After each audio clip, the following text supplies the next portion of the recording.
ভারত ও ইংল্যান্ডের মধ্যকার প্রথম ওয়ানডেতে দেখা গেল দারুণ লড়াই।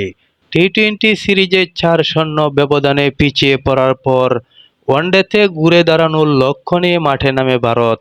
এজবাস্টনে টস জিতে প্রথমে ব্যাটিং করে ইংল্যান্ড। শুরুটা ভালো হলেও ভারতের বোলারদের চাপে পড়ে যায় ইংল্যান্ডের ব্যাটিং লাইন আপ।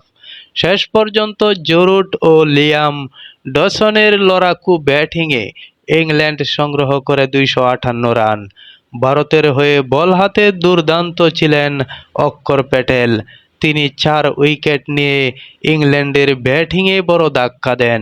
২৫৯ রানের লক্ষ্য তাড়া করতে নেমে অধিনায়ক শুভমান গিল অসাধারণ ব্যাটিং করে ৮০ রানের ইনিংস খেলেন। এরপর অক্ষর প্যাটেল ও ওয়াশিংটন সুন্দর দায়িত্ব নিয়ে ভারতকে জয়ের পথে নিয়ে যান। শেষ পর্যন্ত ভারত ৬ উইকেটে জয় তুলে নেয় এবং ৩ ম্যাচের ওয়ানডে সিরিজে ১-০ ব্যবধানে এগিয়ে যায়।